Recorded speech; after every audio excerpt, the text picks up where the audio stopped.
सर्व ब्राह्मण समाज कल्याण संघ की बैठक समाज के वरिष्ठ नेता अनिल वाजपेयी के नेतृत्व में एक होटल में आयोजित हुई, जिसमें 2 पुस्तक का विमोचन भी हुआ एवं समाज के कई नेता एवं नेत्री उपस्थित रहीं। भोपाल से एमजी सर्वर की रिपोर्ट। नमस्कार, मैं डॉक्टर नरेश कुमार तिवारी, कुलपति आर्यवर्त विश्वविद्यालय भोपाल।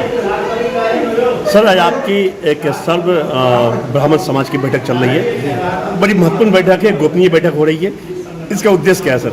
देखिए, ये सर्व ब्राह्मण समाज की मीटिंग बैठक चल रही है, जिसमें समाज हित में किस प्रकार कार्य किया जाए और समाज से राष्ट्र हित को कैसे लाया जाए, उस पर कार्य किया जा रहा है। इसी तारतम्य में 4 जून को हम एक बहुत बड़ा ब्राह्मण महासम्मेलन करने जा रहे हैं जमहूरी मैदान में, जिसमें सभी वर्ग के ब्राह्मण उपस्थित होंगे और राष्ट्र हित और सनातन को किस प्रकार से आगे बढ़ाया जाए, सनातन की किस प्रकार रक्षा की जाए, उसको लेके हम विचार कर रहे हैं। केवल हम ब्राह्मणों के लिए नहीं, पूरे सनातन धर्म को कैसे आगे बढ़ाना, सनातन की रक्षा कैसे करना है, क्योंकि आज ऐसा समय है कि सनातन पर एक प्रकार से बहुत बड़ा संकट आया हुआ है। हर तरह से आप देख रहे हैं, जैसे कि द केरला स्टोरी आप लोगों ने पिक्चर देखी होगी, किस प्रकार से हमारे सनातन का वर्ग के बच्चों का ब्रेन वॉश किया जा रहा है, किस प्रकार से उनको बदला जा रहा है। उन सबको रोकने के लिए ब्राह्मण समाज एकजुट हो रहा है और ब्राह्मण समाज इस प्रकार से कार्य कर रहा है कि पूरे सनातन धर्म की रक्षा हो, और उसके लिए हम लोग काम कर रहे हैं। सर, युवा जो अभी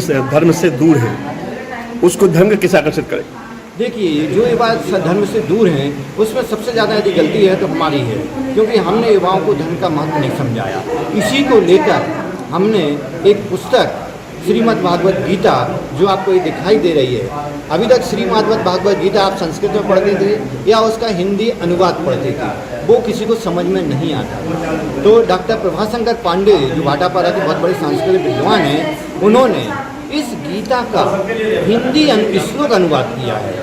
हिंदी श्लोक अनुवाद से मतलब है कि इसमें हर जितने भी संस्कृत के दोहे हैं, उनको हिंदी के दोहों में सरल भाषा में पढ़ाया गया। यदि आप इस हिंदी गीता को अच्छे से पढ़ लेते हैं और हर युवा को हम मुफ्त में भेज रहे हैं, ये गीता सबको मुफ्त में दी जा रही है, इसको पढ़ेंगे तो गीता का पूरा सार से हमें वास्तव में हमारा जीवन कैसे जीना चाहिए और धर्म क्या कहता है, सनातन क्या है, वो पूरी चीज़ समझ में आ जाती है। और फिर हमारा व्यक्ति, हमारा बच्चा पथभ्रष्ट नहीं होगा। गीता ही एक ऐसा ग्रंथ है जो हमारे बच्चों को पथभ्रष्ट होने से रोक सकता है। इसलिए इसका अनुवाद किया गया है, बहुत अच्छी तरह से इसका अनुवाद हुआ है। और हमारा जो भारतीय नववर्ष होता है चैत्र प्रतिपदा, उस दिन इसका विमोचन किया गया था हमारे माननीय मंत्री ओम प्रकाश सकलेचा द्वारा। इसकी प्रति हमने रामनाथ कोविंद जी को भी भेंट की है और कोठारी जी, जो कि राज्यपाल हैं असम के, उनको भी भेंट की है। यह एक प्रति मैं हर व्यक्ति को भेजना चाह रहा हूँ। हर व्यक्ति गीता को पढ़े, गीता को समझे, अपने आप को समझ पाएगा, अपने सार को समझ जाएगा, कभी वो दुखी नहीं होगा और संसार में बहुत अच्छा कार्य कर पाएगा। सर्व ब्राह्मण कल्याण समिति के अध्यक्ष आप सबका हार्दिक स्वागत, अभिनंदन करती हूँ, वंदन करती हूँ। जब आज आपकी एक महत्वपूर्ण बैठक चल रही है जी, जिसमें क्या फैसला हुआ? ये हमारी रजिस्ट्रेशन के बाद प्रथम बैठक है। तो हम लोग का ये प्रयास रहेगा सभी का कि हम लोग अपने समाज के लिए, समाज से मेरा मतलब सर्व ब्राह्मण, वो कोई भी ब्राह्मण हो सकता है, महाराष्ट्रियन हो, पंजाबी हो, हिंदी हो, दक्षिण भारतीय, कोई भी ब्राह्मण हो, उनके हितों के लिए हम लोग कार्य करने का सोच रहे हैं। हितों से मेरा तात्पर्य यह है कि जैसे गरीब कन्याएं हैं जो ब्राह्मणों के दहेज के कारण या किसी और कारण से उनका विवाह नहीं हो पा रहा है, तो हम लोग से जितना बनेगा यथासंभव हम उन कन्याओं के विवाह में मदद करेंगे और इस जो दहेज प्रथा नाम की कुरीति है उसको भी ख़त्म करने का प्रयास करेंगे। और दूसरा ये कि हमारे ब्राह्मणों में टैलेंट तो बहुत है बच्चों के अंदर, लेकिन वो टैलेंट कई बार धन अभाव के कारण सामने नहीं आ पाता है, क्योंकि उनके पेरेंट्स के पास उतना पैसा नहीं होता है। तो हम लोग उनकी पढ़ाई में भी, हायर एजुकेशन में जितनी मदद मिल सकेगी वो पूरी मदद कर रहे हैं।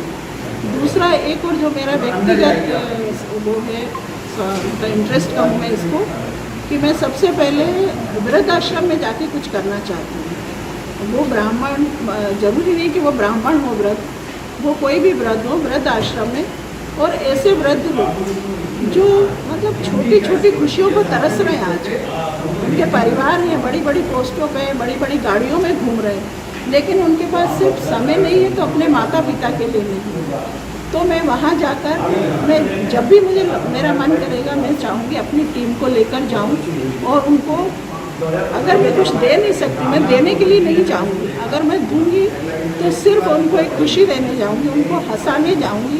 मेरा ये प्रयास रहेगा कि कभी उनका जन्मदिन हो या उनके कोई खुशी का कोई भी पल हो, उसको वहाँ जाके मैं सेलिब्रेट करूँ और उनको जो उनके अंदर एक परिवार की कमी, अपने बच्चों की कमी जो महसूस होती है उस कमी को दूर करने का मैं प्रयास करूँ व्यक्तिगत रूप से। मैं एक सवाल आपसे छोटा सा ले लेता हूँ। अभी जो भागम भाग जीवन है, जो चकाचौंध का जीवन है, उसमें व्यक्ति अपने माता पिता या वृद्ध लोगों को भूलते जा रहे हैं। समाज के उन लोग कैसे आप आकर्षित करेंगे कि उन लोगों पर ध्यान दें? देखिए, चकाचौंध एक अपनी जगह एक अलग मायना है, वो भी जीवन में बहुत ज़रूरी है।